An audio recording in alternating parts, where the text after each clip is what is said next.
হিন্দুদের মাধ্যমে আমাদের একজন তরুণ অ্যাডভোকেট দিনের আলোতে আদালত প্রাঙ্গণে সরকারি আইনজীবীকে কুপিয়ে কুপিয়ে তাকে নির্মমভাবে হত্যা করা হলো, আপনারা দেখেছেন। এবং পত্রপত্রিকার রিপোর্ট উঠে এসেছে, কারা করেছে তাদের সবার নাম চলে আসছে। তাদের নামের তালিকা দেখে আর বোঝার কোনো বাকি নাই যে এটা কারা করেছে, কোত্থেকে করেছে, ওপেন সিক্রেট। অবাক করা বিষয় হলো পশ্চিমাদের দালাল মিডিয়াগুলো এখনো পর্যন্ত এই দেশে বসে, এই দেশের মাটিতে, এদেশে মানুষের টাকায় চলে, তারা এখনো পর্যন্ত এটাকেও ল্যাপসেপ দিয়ে ঢাকার তারা অপচেষ্টায় লিপ্ত আছে। পৃথিবীর কোন সভ্য সমাজে এটা সম্ভব যে একজন মুসলিম আইনজীবী শুধু মুসলিম হওয়ার অপরাধে, ধার্মিক হওয়ার অপরাধে সংখ্যালঘুদের মধ্যে কিছু বিভ্রান্ত, কিছু খুনিদের মাধ্যমে নির্মমভাবে দিনের আলোতে সরকারি আইনজীবী হয়ে তিনি খুনের শিকার হলেন। আর সেটাকে আমাদের এখানকার মূলধারার অনেকগুলো মিডিয়া সেখানে নিউজ করার সময় মনে হয় যে ভাসুরের নাম নেওয়া যাবে না, এমন একটা ভাব নিয়ে তারা করেছে।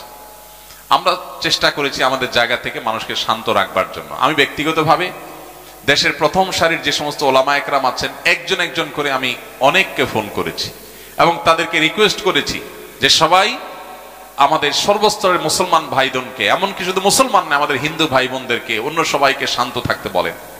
কোনোভাবে যাতে আমাদের দেশের সাম্প্রদায়িক সম্প্রীতির যে উজ্জ্বল ঐতিহ্য আছে এটাতে কালিমাকেও লাগাতে না পারে। আমরা ধৈর্যের সর্বশেষ সীমা পর্যন্ত যেতে চাই।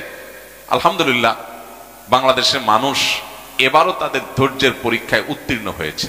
আমরা দেখেছি এরকম নির্মম, পৈশাচিক, নৃশংস হত্যাকাণ্ডের পরও বাংলাদেশের মানুষ নিজেকে সামলে রেখেছেন। অনেক কষ্টে বুকের পাথর চাপা দিয়ে তারা ধৈর্য ধারণ করেছেন। এরপরেও দেখবেন সকাল বিকাল দুপুর নিয়ম করে আমাদেরকে সবক শোনাবে তারা যে সাম্প্রদায়িক সম্প্রীতি রক্ষা করতে হবে, সংখ্যালঘুদের অধিকার রক্ষা করতে হবে। সংখ্যালঘুরা এই দেশে যতটা ভালো আছে পৃথিবীর কোন দেশে এতটা ভালো নেই। পশ্চিমারা আমাদের সকাল বিকাল সবক শোনায়। পশ্চিমাদের অনেক দেশ আছে, আমি সব দেশে কথা বলছি না, অনেক দেশ আছে যে দেশে আমার সচক্ষে দেখার দুর্ভাগ্য হয়েছে মুসলমানরা খুল্লম খোলা একটা হল রুমে শুধু ইসলামের শান্তিপ্রিয় বিষয়গুলো আলোচনা করবে। 50টা হল ঘুরে কোথাও ভাড়া দেওয়া হয় না, কারণ মুসলমান তার কাছে ভাড়া দিবে না। অনেক দেশ আছে যে দেশে একটা মসজিদ করার জন্য 50টা দুয়ারে ধর্ণা দিবে, অনুমোদন পাওয়া যাবে না। মুসলমান মেয়েরা হিজাব করবে, পর্দা করবে, আইনের মারপেচ দিয়ে তাদেরকে সে অধিকার থেকে বঞ্চিত করা হয়। সংখ্যালঘু মুসলমান, সেখানে মুসলমানরা সংখ্যায় কম, সেসব দেশে মুসলমান মেয়েদেরকে হিজাব করতে, ছেলেদেরকে ধর্মীয় পোশাক দেখলে তাদেরকে নানাভাবে উত্ত্যক্ত করতে তারা চুল পরিমাণ কার্পণ্য করে না। সেই তথাকথিত সভ্যতার ভেগধারী অসভ্যরাই আমাদেরকে সকাল বিকাল বলে তোমরা সংখ্যালঘুদের অধিকারের পরে সচেতন হও। আমাদের দেশের মুসলমানরা দুই কারণে তারা অত্যন্ত সহনশীল। আমাদের পার্শ্ববর্তী দেশ ভারত বলি আর বার্মায় বলি, সংখ্যালঘুরা সেখানে কি অবস্থায় আছে রোহিঙ্গাদের মুখের দিকে তাকালে আমরা বুঝি, কাশ্মীরের মুসলমানের দিকে তাকালে আমরা বুঝি। আমরা বিভিন্ন প্রান্তে যে সমস্ত দাঙ্গায় শত শত মুসলমানদেরকে নিধন করা হয়েছে, সকাল বিকাল গরুর গোশত আছে, এই সন্দেহের ভিত্তিতে দিন দুপুরে পিটিয়ে মানুষ মেরে ফেলা হয় যে সমস্ত দেশে, সে সমস্ত দেশে মানুষরা যখন আমাদেরকে সবক দেয় যে তোমাদের দেশে সংখ্যালঘুদের অধিকার রক্ষা করো, তখন আমাদের কষ্ট হয়। সেই সাথে আমাদের আরেকটা কষ্টের জায়গা আছে, সেটা হলো আমাদের দেশে যারা যখন শাসনে আসেন, যারা যখন ক্ষমতায় আসেন, তারা ওই যে বললাম বিদেশিদের চাপে ভালো সাজার জন্য, সাধু সাজার জন্য উল্টা মুসলমানদেরকে আর দৌড়ের উপরে, হুজুরদেরকে আর দৌড়ের উপর রাখে। অথচ আমরা দেখি, তুরস্কের কথা বলতে পারি, ইউরোপের প্রত্যেকটা দেশে সবচেয়ে বেশি জনগোষ্ঠী মুসলমানদের মধ্যে তার্কিশরা। তুর্কি জনগণদেরকে প্রচুর পাওয়া যাবে, তাদের 4th 5th জেনারেশন পর্যন্ত বসবাস করছে অনেক দেশ। তুরস্ক থেকে রাষ্ট্রীয় পৃষ্ঠপোষকতায় ওইসব দেশগুলোতে মসজিদ নির্মাণ করে দেওয়া হয়।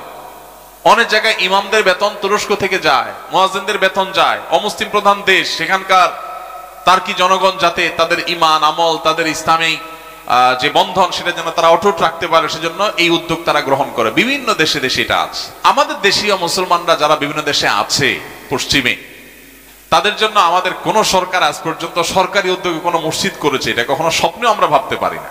এক দু জায়গায় থাকতে পারে বিচ্ছিন্ন, বাকি আমার জানা মতে আমি কোথাও দেখি নাই যত জায়গায় গেছি। আমাদের দেশের মুসলমানরা ভালো থেকেও সবসময় তারা দৌড়ের উপরে থাকতে হয়।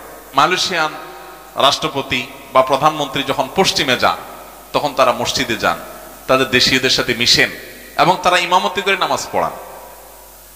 আর আমাদের দেশের যারা যখন ক্ষমতা থাকেন, দায়িত্বে থাকেন, তারা যে মসজিদ থেকে কত দূরে থাকা যাবে, কারণ না হলে প্রভুরা নাখোশ হয়ে যাবে।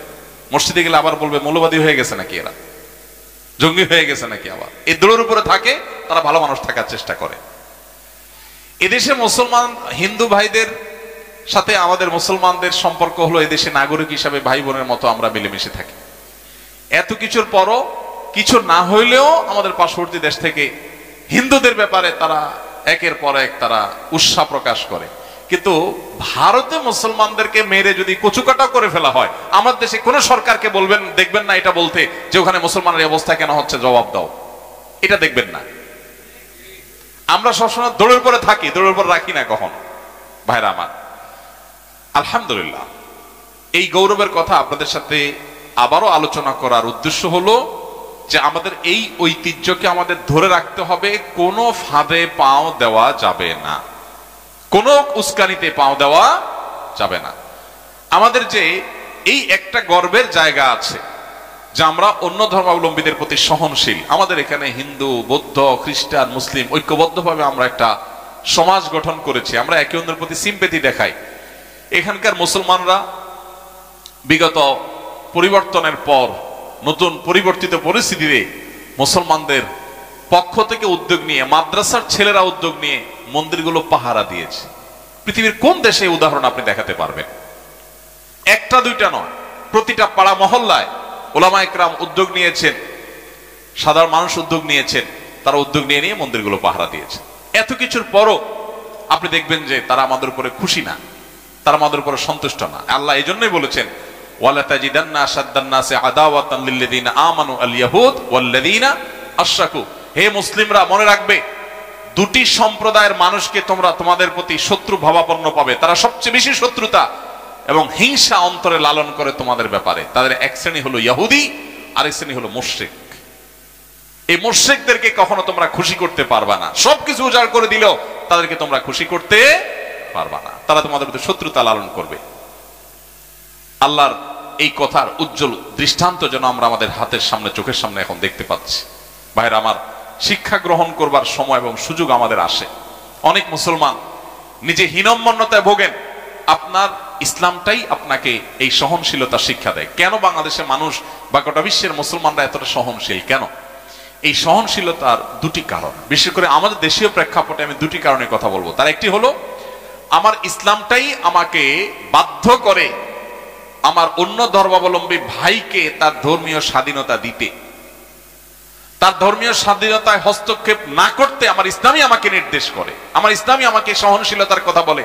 আল্লাহ সুবহানাহু ওয়া তাআলা কোরআনে কারিমে বলেছেন, লা ইকরাহা ফিদ্দীন, ধর্ম গ্রহণে কোন প্রকার জবরদস্তি করা যাবে না কাউকে। ভাইরা আমার, আমি প্রায়শই একটা কথা বলি, সেটা হলো আজ এই 2024 সালের এই পৃথিবীতে এখন পরমত সহিষ্ণুতার কথা এটা বলাটা অনেক সহজ, এটা বলাটা অনেক ফ্যাশনের ব্যাপার। কিন্তু 1400 বছর আগের পৃথিবী যেমন ছিল, সেই পৃথিবীর বুকের উপর দাঁড়িয়ে ইসলাম বলেছে, লা ইকরাহা ফিদ্দীন, ধর্ম গ্রহণে কাউকে কোনো জবরদস্তি করতে পারবে না। আজ আপনারা যে সমস্ত স্লোগান, যে সমস্ত নীতিবাক্য বলে আধুনিক হচ্ছেন, সভ্য হচ্ছেন, ইসলাম সেগুলো 1500 বছর আমাদেরকে বলে দিয়ে গেছে। এবং সেই শিক্ষার কারণে মুসলমান যথেষ্ট সংযমী। আমার ইসলামই আমাকে আপনার স্বাধীনতা দিতে নির্দেশ করে। আমার ইসলামই আপনার ব্যাপারে আমাকে সহনশীল থাকতে বলে। আমার ইসলামই আপনার ব্যাপারে আমাকে সর্বোচ্চ ধৈর্য এবং সংযমের পরিচয় দিতে বলে। এই জন্য এই অঞ্চলের মানুষ সাম্প্রদায়িক সম্প্রীতি বলেন, অন্য ধর্মাবলম্বীদের প্রতি সহনশীল থাকা বলেন, এই জায়গাতে আমাদের সবচেয়ে বেশি উদ্বুদ্ধ করে এবং এই অঞ্চলের মানুষ সেটাকে ইমপ্লিমেন্ট করে, কারণ আমাদের ইসলাম। নাম্বার 2, এই অঞ্চলের যে ধর্মীয় নেতৃত্ব আছে, ওলামা ইকরাম আছেন, ওলামা ইকরামের আপনি 10টা-20টা সমালোচনা করতেই পারেন, মানুষ হিসেবে তাদের বহুত ভুল বা বিভ্রান্তি থাকতেই পারে, ত্রুটি থাকতেই পারে, কিন্তু স্পর্শকাতর সময়গুলোতে ওলামা ইকরাম স্বজাতিকে, অনুসারীদেরকে সঠিক গাইড করতে তারা ভুল করেন না। তারা খুবই দায়িত্বশীলতার সাথে স্পর্শকাতর ইস্যুগুলোকে ডিল করেন এবং মানুষকে সঠিক গাইড করেন।